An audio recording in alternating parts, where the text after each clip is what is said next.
Hello दोस्तों, स्वागत है आप सभी के अपने चैनल आरके एक्सपर्ट क्लासेस में। तो यदि आप भी 18 फरवरी को मैथ यानी गणित का फाइनल परीक्षा देने वाले हैं तो अभी की इस क्लास में 18 फरवरी फाइनल परीक्षा के लिए मैथ यानी गणित के हम लोग वैसे क्वेश्चन पेपर देखेंगे जो आपके 18 फरवरी फाइनल परीक्षा में पूछा जाएगा। तो आप लोग इस क्लास में अंत तक बने रहिएगा। ये मैथ का क्वेश्चन पेपर है 18 फरवरी फाइनल परीक्षा के लिए। यहाँ पर देख सकते हो सेकेंडरी स्कूल एग्जामिनेशन 2026 एनुअल यानी वार्षिक फाइनल परीक्षा 2026 के लिए ये मैथ का क्वेश्चन पेपर है 18 फरवरी फाइनल परीक्षा के लिए। तो मैथ का विषय कोड यही रहेगा। प्रथम पाली में 110 विषय कोड रहेगा और द्वितीय पाली में 210 विषय कोड रहेगा मैथ का। और समय 3 घंटा 15 मिनट का मिलेगा फाइनल परीक्षा के लिए और पूर्णांक 100 रहेगा। 100 नंबर का एग्जाम होगा।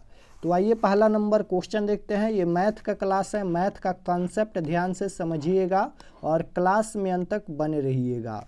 तो फर्स्ट क्वेश्चन यहाँ पर देखिए पूछा गया है, यदि किसी समांतर श्रेणी का पांचवा पद 11 एवं सारवंतर 2 है तो उसका प्रथम पद क्या होगा।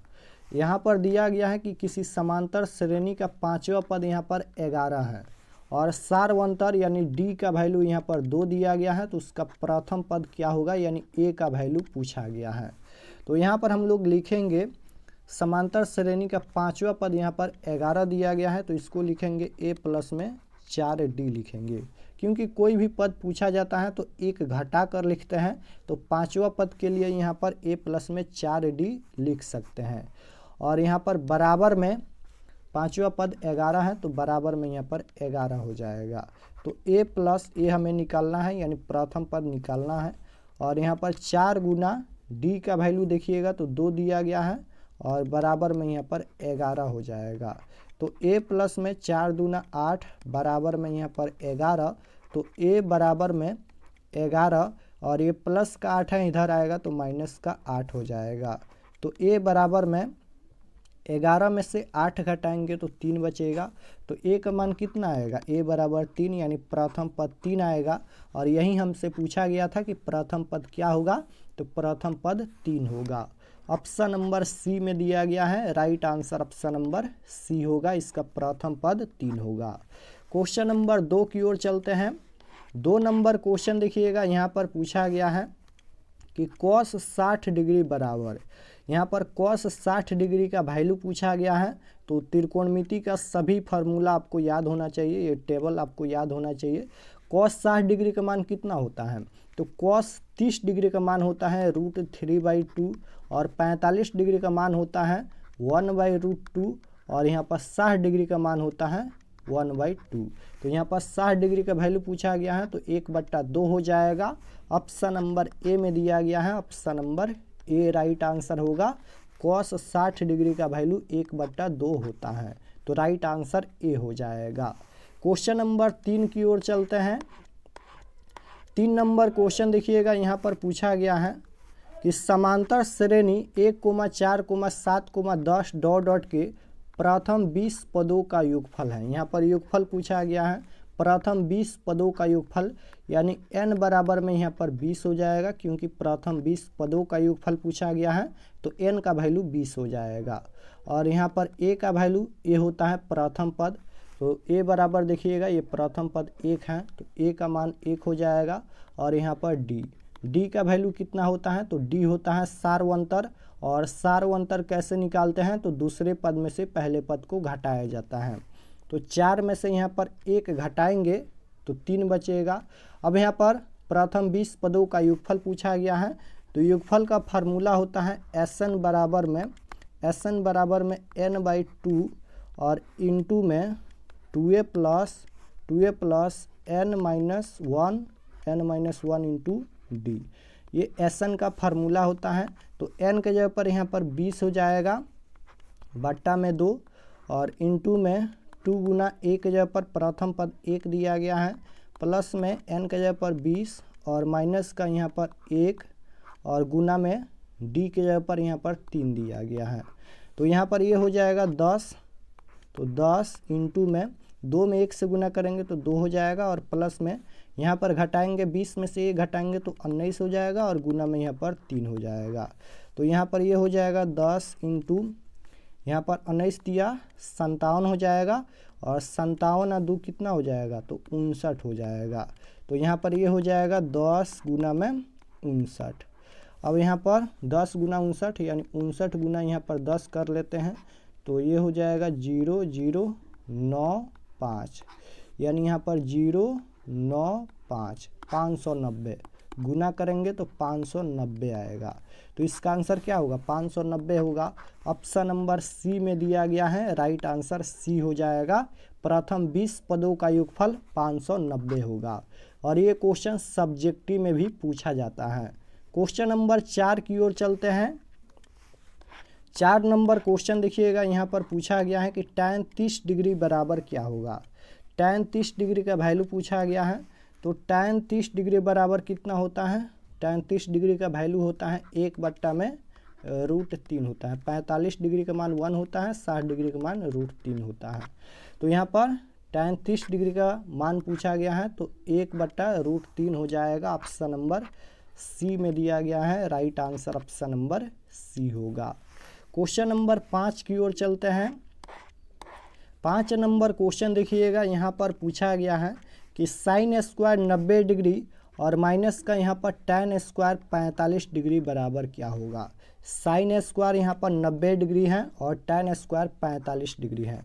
तो साइन 90 डिग्री का वैल्यू कितना होता है, तो साइन 90 डिग्री का मान 1 होता है, स्क्वायर है तो स्क्वायर करेंगे, और माइनस है तो माइनस। tan स्क्वायर 45 डिग्री है, तो वो tan 45 डिग्री का मान भी 1 होता है, स्क्वायर है तो स्क्वायर। 1 का स्क्वायर 1 होता है, माइनस 1 का स्क्वायर 1। 1 में से 1 घटाएंगे तो 0 हो जाएगा। ऑप्शन नंबर डी में दिया गया है, right answer option number D होगा। क्वेश्चन नंबर 6 की ओर चलते हैं। 6 नंबर क्वेश्चन देखिएगा, यहाँ पर पूछा गया है कि बिंदु 8 साइन 60 डिग्री कोमा 0 तथा 0,8 कॉस 60 डिग्री के बीच की दूरी है। यहाँ पर बीच का दूरी पूछा गया है, तो दूरी सूत्र आपको याद होना चाहिए। दूरी सूत्र क्या होता है, तो यहाँ पर दूरी सूत्र होता है x2 माइनस x1 के square plus y2 minus y1 के स्क्वायर। तो यहाँ पर x2 के जगह पर यहाँ पर कितना दिया गया है 0 दिया गया है, तो 0 में से यहाँ पर 8 साइन 60 डिग्री घटाएंगे तो ये माइनस का 8 साइन 60 डिग्री हो जाएगा, और यहाँ पर इसका स्क्वायर करेंगे, प्लस में x2 माइनस x1 के स्क्वायर और y2 माइनस y1 के स्क्वायर। तो यहाँ पर y2 के जगह पर कितना दिया गया है, तो ये y2 है, y2 के जगह पर यहाँ पर 8 cos 60 डिग्री दिया गया है, तो 8 cos 60 डिग्री में से यहाँ पर 0 घटाएंगे तो 8 cos 60 डिग्री ही बचेगा, यानी यहीं बचेगा, 0 घटाएंगे तो यहाँ पर लिखेंगे 8 cos 60 डिग्री का होल स्क्वायर।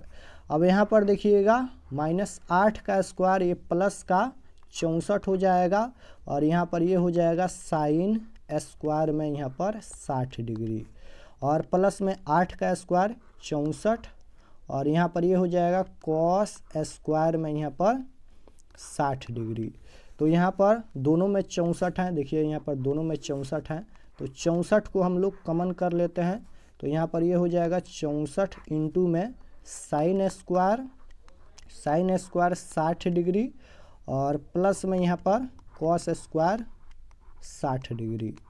अब यहाँ पर देखिएगा रूट अंडर 64 गुना साइन स्क्वायर 60 डिग्री है। यहाँ पर थीटा का वैल्यू 60 डिग्री है और यहाँ पर कॉस स्क्वायर 60 डिग्री है, यानी यहाँ पर भी थीटा का वैल्यू 60 डिग्री है। थीटा का वैल्यू दोनों का बराबर है, तो एक फार्मूला होता है sign square theta plus cos square theta बराबर 1। तो इसके जगह पर हम लोग 1 लिखेंगे, क्योंकि ये फार्मूला हो जाएगा sine square 60 degree plus cos square 60 degree. तो sine square theta plus cos square theta बराबर 1 होता है, तो यहाँ पर 64 गुना 1 यानी यहाँ पर रूट अंडर 64 हो जाएगा, और 64 का वर्गमूल 8 होता है। तो इसका आंसर 8 हो जाएगा। ऑप्शन नंबर ए में दिया गया है, ऑप्शन नंबर ए बिल्कुल राइट आंसर होगा। क्वेश्चन नंबर 7 की ओर चलते हैं। 7 नंबर क्वेश्चन देखिएगा, यहाँ पर पूछा गया है कि दो संख्याओं का मसा 15 तथा लौसा 105 है। यदि उनमें एक संख्या 5 है तो दूसरी संख्या क्या होगी। यहाँ पर एक संख्या 5 दिया गया है तो दूसरी संख्या पूछा गया है। तो एक फार्मूला होता है पहली संख्या गुना दूसरी संख्या। मान लेते हैं कि दूसरी संख्या यहाँ पर x है, दूसरी संख्या यहाँ पर x मान लेते हैं और पहली संख्या यहाँ पर 15 दिया गया है और दो संख्याओं का मौसा यहाँ पर 15 और लौसा 105 है। तो एक फार्मूला होता है पहली संख्या गुना दूसरी संख्या। तो पहली संख्या 5 दिया गया है, 5 गुना दूसरी संख्या मान लेते हैं x है और बराबर में लौसा गुना मौसा होता है। तो लौसा के जगह पर देखिएगा 105 है तो 105 और गुना में यहाँ पर मौसा के जगह पर 15 है। तो यहाँ पर ये हो जाएगा 5x हो जाएगा और बराबर में यहाँ पर हम लोग 105 में 15 से गुना करते हैं तो 50 25 और ये हो जाएगा 0, यानी यहाँ पर ये हो जाएगा 2 और 5, फिर यहाँ पर ये हो जाएगा 5 0 और यहाँ पर 1, तो 5 7 5 1 1575 आएगा। तो यहाँ पर x बराबर में 1575 और बट्टा में यहाँ पर 5 हो जाएगा।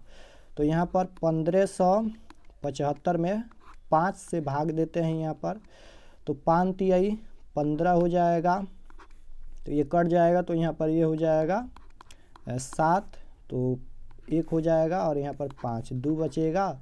अब यहाँ पर 5 आएगा तो 50 25 यानी 5 हो जाएगा, तो ये 25 हो जाएगा, तो ये कट जाएगा 0 0। तो यहाँ पर 315 है, ध्यान से देखिएगा 315, तो ये कटेगा तो x बराबर कितना होगा 315 होगा।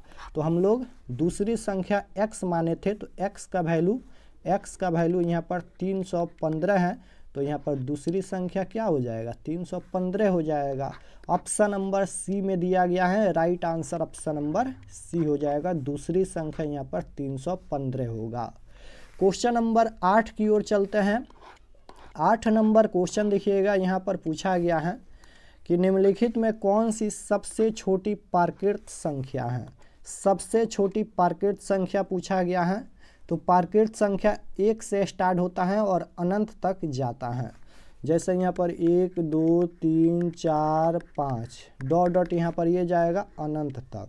तो पूछा गया है कि सबसे छोटी प्राकृत संख्या, तो सबसे छोटी प्राकृत संख्या 1 है, एक ऑप्शन में दिया गया है, ऑप्शन नंबर सी में दिया गया है, तो राइट आंसर सी हो जाएगा, सबसे छोटी प्राकृत संख्या 1 होता है। क्वेश्चन नंबर 9 की ओर चलते हैं। 9 नंबर क्वेश्चन देखिएगा, यहाँ पर पूछा गया है यदि भाग एल्गोरिथम a बराबर बी क्यू प्लस आर में a का मान यहाँ पर 72 दिया गया है, q का मान 8 दिया गया है, r का मान यहाँ पर 0 है, तो b का मान क्या होगा, b का वैल्यू पूछा गया है।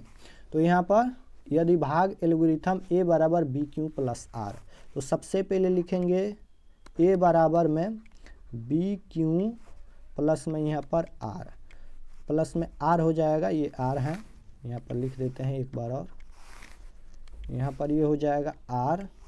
तो यहाँ पर a के जगह पर देखिएगा 72 दिया गया है, बराबर में b के जगह पर b हमसे पूछा गया है, तो b गुना q के जगह पर 8 दिया गया है और प्लस में r का वैल्यू यहाँ पर 0 दिया गया है। तो ये हो जाएगा 72 बराबर में 8 b हो जाएगा, तो यहाँ पर b बराबर में 72 बट्टा में 8 हो जाएगा। तो इसका आंसर कितना होगा 9 होगा, b बराबर में 9 होगा, तो 9 ऑप्शन नंबर ए में दिया गया है, ऑप्शन नंबर ए राइट आंसर हो जाएगा। क्वेश्चन नंबर 10 की ओर चलते हैं। 10 नंबर क्वेश्चन देखिएगा, यहाँ पर पूछा गया है कि निम्नलिखित में से किस द्विघात बहुपद के शून्यक 3n-10 हैं। यहाँ पर पूछा गया है कि किस द्विघात बहुपद के शून्यक 3n-10 हैं, यानी यहाँ पर ये अल्फ़ा है और ये बीटा है, अल्फ़ा बीटा का वैल्यू दिया गया है, तो अल्फ़ा प्लस बीटा यानी यहाँ पर अल्फ़ा के जगह पर 3 है और प्लस बीटा के जगह पर -10 है, तो प्लस माइनस माइनस होता है, तो माइनस का 10, तो ये हो जाएगा माइनस का 7 और अल्फ़ा इंटू बीटा, तो यहाँ पर ये हो जाएगा 3 गुना में -10, तो यहाँ पर माइनस का 30 हो जाएगा। तो पूछा गया है द्विघात बहुपद, तो द्विघात बहुपद का फार्मूला क्या होता है, द्विघात बहुपद का formula x square minus alpha plus beta into में x plus alpha into beta, ये द्विघात बहुपद का फार्मूला होता है। तो एक्स स्क्वायर और माइनस यहाँ पर ये हो जाएगा माइनस अल्फ़ा प्लस बीटा का वैल्यू यहाँ पर -7 दिया गया है, इंटू में x plus alpha into beta का वैल्यू यहाँ पर दिया गया है -30। तो यहाँ पर ये हो जाएगा एक्स स्क्वायर और माइनस माइनस ये प्लस का 7 और x से गुना करेंगे तो 7x हो जाएगा, और ये प्लस है यहाँ पर माइनस है, प्लस माइनस माइनस का 30 हो जाएगा। तो इसका आंसर कितना होगा यहाँ पर x square plus 7x minus 30। Option number ए में ही दिया गया है, ऑप्शन नंबर ए राइट आंसर हो जाएगा। X square plus 7x minus 30, option number ए राइट आंसर। क्वेश्चन नंबर 11 की ओर चलते हैं। 11 नंबर क्वेश्चन देखिएगा, यहाँ पर पूछा गया है यदि किसी द्विघात बहुपद के संयोजकों का योगफल 3n उनके गुणनफल -2 है तो वह द्विघात बहुपद क्या होगा। यहाँ पर अल्फ़ा प्लस बीटा का वैल्यू कितना दिया गया है, अल्फ़ा प्लस बीटा ये संयोजकों का योगफल होता है, तो योगफल यहाँ पर 3 दिया गया है, और अल्फ़ा इंटू बीटा संयोजकों का गुणनफल होता है, तो गुणनफल यहाँ पर -2 दिया गया है। तो बहुपद पूछा गया है द्विघात बहुपद, तो अभी हम लोग द्विघात बहुपद निकाले हैं x square minus alpha plus beta into x, और ये होता है प्लस में अल्फ़ा इंटू बीटा, ये फार्मूला होता है द्विघात बहुपद का। एक्स स्क्वायर है तो एक्स स्क्वायर और alpha into beta, alpha plus beta यहाँ पर है, इसका वैल्यू यहाँ पर 3 दिया गया है, तो माइनस का 3 और यहाँ पर x से गुना करेंगे तो ये 3x हो जाएगा, और अल्फ़ा इंटू बीटा का जब पर यहाँ पर -2 दिया गया है और यहाँ पर प्लस है, तो प्लस माइनस माइनस होता है, तो माइनस का यहाँ पर 2 हो जाएगा। यही इसका आंसर होगा x square minus 3x minus 2। कहाँ पर दिया गया है, दोनों माइनस में, ऑप्शन नंबर ए में ही दिया गया है x square minus 3x minus 2, option number ए राइट आंसर होगा। क्वेश्चन नंबर 12 की ओर चलते हैं। 12 नंबर क्वेश्चन देखिएगा, यहाँ पर पूछा गया है यदि px बराबर दिया गया है तो यहाँ पर qx x प्लस 2 से भाग दिया जाए तो भागफल का घात क्या होगा। यहाँ पर भागफल का घात पूछा गया है, तो qx बराबर देखिएगा तो x प्लस में 2 दिया गया है, यहाँ पर x का घात कितना है, कुछ भी नहीं है, तो इसका घात यहाँ पर 1 है, तो भाग देना है यहाँ पर x के पावर में 4, यहाँ पर x के पावर 4 है, तो यहाँ पर 1 है, तो भाग देंगे तो यहाँ पर x के पावर 3 बचेगा, अधिकतम घात यही होगा, तो यहाँ पर इसका घात पूछा गया है भागफल का घात, तो 3 होगा, option number B right answer हो जाएगा 3। क्वेश्चन नंबर 13 की ओर चलते हैं। 13 नंबर क्वेश्चन देखिएगा, यहाँ पर पूछा गया है यदि द्विघात समीकरण 2x square minus 7x minus p बराबर 0 का एक मूल 2 हो तो p का मान क्या होगा। p का वैल्यू पूछा गया है, एक मूल यहाँ पर 2 दिया गया है, तो हम लोग क्या करेंगे x के जगह पर यहाँ पर 2 रखेंगे, तो यहाँ पर 2 गुना एक्स स्क्वायर है, x के जगह पर 2 रखेंगे और 2 का स्क्वायर हो जाएगा 4, माइनस का 7 गुना x के जगह पर 2 और माइनस का यहाँ पर p है बराबर में 0, तो ये हो जाएगा 4 दूना 8 और माइनस 7 दूना 14 और माइनस का यहाँ पर p बराबर में 0 हो जाएगा। अब यहाँ पर देखिए ये प्लस है और ये माइनस है, तो ये हो जाएगा माइनस का, ये कितना हो जाएगा 8 है 4 12, 4 2 6, 6 माइनस p बराबर में 0 हो जाएगा, तो यहाँ पर ये हो जाएगा माइनस का p बराबर में, ये माइनस का 6 है, इधर आएगा तो प्लस का 6 हो जाएगा, तो यहाँ पर p बराबर में -6, ऑप्शन नंबर सी में दिया गया है, right answer option number C हो जाएगा। क्वेश्चन नंबर 14 की ओर चलते हैं। 14 नंबर क्वेश्चन देखिएगा, यहाँ पर पूछा गया है कि द्विघात समीकरण 2x square minus 6x plus 3 बराबर 0 के मूलों की प्रकृति क्या है। यहाँ पर मूलों की प्रकृति पूछा गया है, तो प्रकृति बताने के लिए सबसे पहले हमें विवेचक निकालना होगा, तो विवेचक का फार्मूला होता है d बराबर बी स्क्वायर माइनस 4ac, तो b के जगह पर -6 है, तो -6 का square plus 36 minus 4 Guna a के जगह पर 2, c के जगह पर 3, तो यहाँ पर ये हो जाएगा 36 और माइनस का यहाँ पर ये कितना होगा, 3 दूना 6 और यहाँ पर ये हो जाएगा 6 चौका 24, 24 हो जाएगा। तो यहाँ पर ये हो जाएगा 36 में से अगर हम लोग 36 में से यहाँ पर 24 घटाएंगे तो कितना बचेगा, यहाँ पर बचेगा 12। तो ये प्लस का 12 आ गया, ये प्लस का 12 है। तो वास्तविक नहीं, ये गलत है। वास्तविक एन समान और यहाँ पर वास्तविक और असमान। तो इसका आंसर क्या होगा, ये प्लस का आ गया तो इसका आंसर हो जाएगा वास्तविक एन समान। Option number B right answer होगा। क्वेश्चन नंबर 15 की ओर चलते हैं। 15 नंबर क्वेश्चन यहाँ पर पूछा गया है कि 7 सेक स्क्वायर ए माइनस 7 tan स्क्वायर ए बराबर क्या होगा। सबसे पहले दोनों में यहाँ पर 7 है तो 7 को हम लोग कॉमन कर लेते हैं, बाहर कर लेते हैं तो क्या बचेगा, बचेगा यहाँ पर सेक स्क्वायर ए और माइनस का बचेगा यहाँ पर tan स्क्वायर ए बचेगा।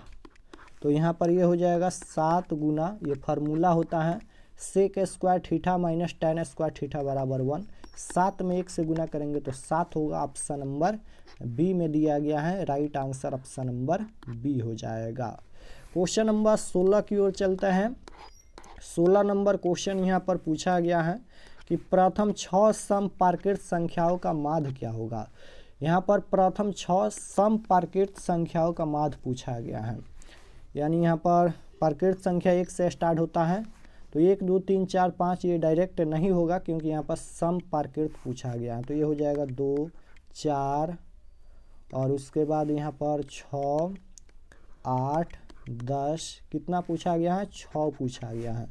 1 2 3 4 5 और यहाँ पर ये 12, ये 6 हो जाएगा। इसका माध्य पूछा गया है। माध्य कैसे निकालेंगे, तो सभी संख्याओं को जोड़कर जितना संख्या है उतना से भाग देंगे। तो इसको जोड़िए, कितना होता है, ये हो जाएगा 6 4 10 और 10 और यहाँ पर 10 20 हो जाएगा, 20 और 10 30 और 30 और 12 42 हो जाएगा ना, 42। तो कितना होगा, 7 छक 42, 7 इसका आंसर होगा ना। ऑप्शन नंबर सी में दिया गया है, right answer option number C हो जाएगा। क्वेश्चन नंबर 17 की ओर चलते हैं। 17 नंबर क्वेश्चन यहाँ पर पूछा गया है कि 1 प्लस कॉट स्क्वायर थीटा बराबर क्या होगा। यहाँ पर 1 प्लस कॉट स्क्वायर थीटा बराबर क्या होगा, ये फार्मूला होता है 1 प्लस कॉट स्क्वायर थीटा बराबर कोसेक स्क्वायर थीटा होता है। ऑप्शन नंबर बी में दिया गया है, right answer option number B होगा। क्वेश्चन नंबर 18 की ओर चलते हैं।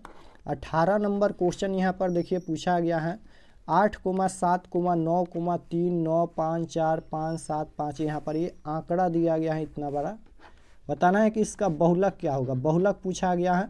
बहुलक कैसे निकालते हैं, जो सबसे ज़्यादा बार रिपीट हुआ है वही बहुलक इसका हो जाएगा। तो सबसे ज़्यादा बार रिपीट क्या हुआ है देख लेते हैं। यहाँ पर 8 तो होगा नहीं, 7 यहाँ पर इतना देखिए 7 यहाँ पर है, फिर यहाँ पर है 7 2 गो है, उसके बाद यहाँ पर 9 भी 2 गो है, उसके बाद यहाँ पर 3 तो एक ही है, 5 भी यहाँ पर 2 गो है, 5 यहाँ पर 3 गो है। देखिए यहाँ पर 5 यहाँ पर है, यहाँ पर है और यहाँ पर है, यानी सबसे ज़्यादा बार रिपीट हुआ है 5। यहाँ पर 3 बार रिपीट हुआ है 5, तो इसका आंसर क्या होगा, 5 होगा। ऑप्शन नंबर ए में दिया गया है, right answer option number A होगा। क्वेश्चन नंबर 19 देखिए यहाँ पर पूछा गया है। 19 नंबर क्वेश्चन है कि यदि p बराबर में यहाँ पर 0.02 तो p डैश बराबर क्या होगा। तो इसमें हम लोग क्या करेंगे, 1 में से 0.02 घटाएंगे तो 0.98 आएगा। इसका आंसर ऑप्शन नंबर सी हो जाएगा। निश्चित घटना की प्रायिकता 1 होता है, आपको याद होना चाहिए, और संभव घटना की प्रायिकता 0 होता है। क्वेश्चन नंबर 20 देखिएगा, यहाँ पर पूछा गया है 20 नंबर क्वेश्चन है कि द्विघात समीकरण दिया गया है, इसका विवेचक क्या होगा। तो विवेचक का एक फार्मूला होता है d बराबर में B square minus 4ac। b के जगह पर -7 है, -7 का स्क्वायर करेंगे तो कितना होगा, 7 सते 49 होता है। तो यहाँ पर 49 माइनस 4 गुना a के जगह पर यहाँ पर 2 है, c के जगह पर 6 है। तो यहाँ पर 49 माइनस इसे गुना करेंगे तो कितना होगा, 6 दूना 12 और 12 चौका यहाँ पर 48 हो जाएगा। 49 में से 48 घटाएंगे 1 बचेगा, प्लस का 1 होगा। ऑप्शन नंबर ए में दिया गया है, राइट आंसर ए होगा। क्वेश्चन नंबर 21 देखिएगा, यहाँ पर पूछा गया है कि किसी गोले के कुल पृष्ठ क्षेत्रफल और उसी त्रिज्या के एक अर्धगोले के कुल पृष्ठ क्षेत्रफल का अनुपात क्या होगा, अनुपात पूछा गया है। तो सबसे पहले गोले का कुल पृष्ठीय क्षेत्रफल पूछा गया है। तो गोले का कुल पृष्ठीय क्षेत्रफल होता है 4 पाई आर स्क्वायर, और यहाँ पर अर्धगोले का कुल पृष्ठीय क्षेत्रफल होता है 3 पाई आर स्क्वायर। तो इसका अनुपात पूछा गया है। तो यहाँ पर हम लोग क्या करेंगे, 4 पाई आर स्क्वायर बट्टा में यहाँ पर 3 pi r square. Pi r square से पाई आर स्क्वायर कट जाएगा तो 4 बट्टा में यहाँ पर 3 बचेगा, यानी 4:3 इसका आंसर होगा। ऑप्शन नंबर डी में दिया गया है, right answer option number D होगा। क्वेश्चन नंबर 22 की ओर चलते हैं। 22 नंबर क्वेश्चन देखिएगा, यहाँ पर पूछा गया है यदि किसी अर्धगोले का वक्र पृष्ठीय क्षेत्रफल यहाँ पर 1232 सेंटीमीटर स्क्वायर है तो उसकी त्रिज्या क्या होगी, त्रिज्या पूछा गया है। तो अर्धगोले का वक्र पृष्ठीय क्षेत्रफल होता है यहाँ पर पाई आर स्क्वायर होता है, और बराबर में यहाँ पर देखिएगा 1232 दिया गया है, 1232। पाई का मान हो जाएगा 22 बट्टा में 7 गुना आर स्क्वायर। आर हमें निकालना है, त्रिज्या निकालना है। बराबर में यहाँ पर 1232 हो जाएगा। तो यहाँ पर हम लोग क्या करेंगे, 2 पाई आर स्क्वायर ना होता है जी, फार्मूला गलत हो गया है, 2 पाई आर स्क्वायर होता है। तो यहाँ पर 2 गुना पाई का मान 22 बट्टा 7 गुना आर स्क्वायर। तो यहाँ पर ये हो जाएगा 22 दूना 44 आर स्क्वायर बराबर में यहाँ पर 1232 गुना में यहाँ पर 7 हो जाएगा। अब हम लोग क्या करेंगे, तो 44 आर स्क्वायर बराबर में यहाँ पर 1232 में 7 से गुना कर लेते हैं। 7 दूना 14, 14 के 4, 7 तिरका 21, 21 एक 22 का 2, 7 दूना 14, 14 15 16 के 6, 7 एकम 7 और 7 1 8। यहाँ पर आएगा 86 24। तो यहाँ पर ये हो जाएगा आर स्क्वायर 86 24 बट्टा में यहाँ पर ये हो जाएगा 44। तो आर स्क्वायर बराबर, इसे कटाएंगे तो यहाँ पर 196 आएगा। तो 196 और स्क्वायर हटेगा तो आर बराबर में यहाँ पर रूट अंडर 196। तो 196 का वर्गमूल कितना होता है, 14 होता है। तो इसका आंसर 14 हो जाएगा। ऑप्शन नंबर बी में दिया गया है, right answer option number B होगा। क्वेश्चन नंबर 23 की ओर चलते हैं। 23 नंबर क्वेश्चन देखिए, 23 नंबर क्वेश्चन यहाँ पर है कि आर त्रिज्या वाले अर्धगोले का संपूर्ण पृष्ठीय क्षेत्रफल क्या होगा। तो 3 पाई आर स्क्वायर होता है, right answer option number C हो जाएगा। और गोले का संपूर्ण पृष्ठीय क्षेत्रफल 4 पाई आर स्क्वायर होता है, लेकिन अर्धगोला पूछा गया है तो 3 पाई आर स्क्वायर होगा। क्वेश्चन नंबर 24 यहाँ पर पूछा गया है कि tan 10 degree, tan 23 degree, tan 80 degree, tan 67 degree बराबर क्या होगा। इसका आंसर 1 होगा। कैसे 1 होगा, इसको चेंज कर लीजिए, tan 90 डिग्री माइनस थीटा, ये दोनों को चेंज कर लीजिए तो इसका आंसर 1 आएगा। ऑप्शन नंबर बी में दिया गया है। क्वेश्चन नंबर 25 यहाँ पर पूछा गया है यदि दो समरूप त्रिभुजों के क्षेत्रफल का अनुपात 100 अनुपात यहाँ पर 144 है तो उनकी संगत भुजाओं का अनुपात क्या होगा। तो इसमें रूट लगाएंगे, 100 अनुपात यहाँ पर 144 है। 100 का वर्गमूल कितना होता है, 10 होता है। अनुपात 144 का 12 होता है, 10 अनुपात 12। ऑप्शन नंबर सी में दिया गया है, राइट आंसर सी हो जाएगा। क्वेश्चन नंबर 26 यहाँ पर पूछा गया है कि y अक्ष से बिंदु 12,14 की दूरी, यहाँ पर y से पूछा गया है तो x का वैल्यू बता दीजिए। x का वैल्यू 12 है तो इसका आंसर 12 हो जाएगा। ऑप्शन नंबर ए में दिया गया है। क्वेश्चन नंबर 27 यहाँ पर पूछा गया है 27 नंबर क्वेश्चन देखिए, पूछा गया है यहाँ पर कि बिंदु -6, -8 का कोटि है। कोटि पूछा गया है, ये पहला भुज होता है, दूसरा यहाँ पर कोटि होता है। तो कोटि पूछा गया है तो यहाँ पर ये -8 है, -8 ऑप्शन नंबर बी में दिया गया है। Right answer option number B हो जाएगा। क्वेश्चन नंबर 28 देखिएगा, यहाँ पर पूछा गया है 28 नंबर क्वेश्चन है कि यदि थीटा बराबर 45 डिग्री, यदि थीटा बराबर 45 डिग्री तो sine theta plus cos theta का मान। तो थीटा की जगह पर 45 डिग्री रख दीजिए, यहाँ पर लिखेंगे साइन 45 डिग्री प्लस में यहाँ पर कॉस थीटा की जगह पर 45 डिग्री। तो यहाँ पर साइन 45 डिग्री का मान 1/√2 होता है, प्लस कॉस 45 डिग्री का मान भी 1/√2 होता है। एलसीएम लेंगे √2 हो जाएगा और 1 प्लस में 1 यानी 2 में यहाँ पर √2 हो जाएगा। नहीं दिया गया है, इसको हम लोग हर का प्रमेयकरण करेंगे। तो 2 में यहाँ पर √2 गुना में ऊपर में √2, नीचे में यहाँ पर √2। ऊपर में क्या हो जाएगा तो 2√2 हो जाएगा और नीचे में हो जाएगा 2 से 2 कट जाएगा तो √2 बचेगा। ऑप्शन नंबर बी में दिया गया है, √2 इसका आंसर होगा। क्वेश्चन नंबर 29 देखिएगा, यहाँ पर पूछा गया है 29 नंबर क्वेश्चन है कि यदि अल्फा बराबर बीटा बराबर 60 डिग्री हो तो कॉस अल्फा माइनस बीटा का मान क्या होगा। तो यहाँ पर हम लोग क्या करेंगे, लिखेंगे कॉस अल्फा के जगह पर भी 60 डिग्री है और बीटा के जगह पर भी 60 डिग्री है। तो लिखेंगे यहाँ पर कॉस 60 में से 60 घटाएंगे 0 डिग्री और कॉस 0 डिग्री का मान 1 होता है। ऑप्शन नंबर बी में दिया गया है, कॉस 0 डिग्री का वैल्यू 1 होता है, 1 ऑप्शन नंबर बी में दिया गया है। राइट आंसर बी होगा। क्वेश्चन नंबर 30 यहाँ पर देखिएगा, पूछा गया है 30 नंबर क्वेश्चन है कि यदि tan थीटा बराबर 12/5 हो तो साइन थीटा का मान क्या होगा। साइन थीटा का वैल्यू पूछा गया है। तो साइन थीटा बराबर फार्मूला क्या होता है, साइन थीटा बराबर फार्मूला होता है लंब बटा कोण यानी P में H होता है और tan थीटा बराबर फार्मूला होता है लंब बटा आधार यानी P में B। तो ऊपर में P के जगह पर 12 है, नीचे में B के जगह पर 5 है। तो यहाँ पर H हमें निकालना है, P तो दिया गया है लेकिन हमें H निकालना है यानी कोण निकालना है। तो H बराबर फार्मूला होता है पाइथागोरस प्रमेय का फार्मूला, रूट अंडर लंब स्क्वायर प्लस आधार स्क्वायर। 12 का स्क्वायर हो जाएगा 144 और 5 का स्क्वायर 25। तो यहाँ पर रूट अंडर 169 का वर्गमूल 13 होता है, तो H का मान 13 आएगा।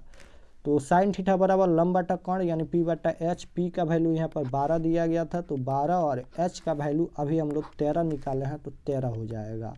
तो 12/13 ऑप्शन नंबर बी में दिया गया है। Right answer option number B हो जाएगा। तो यहाँ पर हम लोग मैथ के टोटल 30 क्वेश्चन देखे हैं। अगर आप लोग ये 30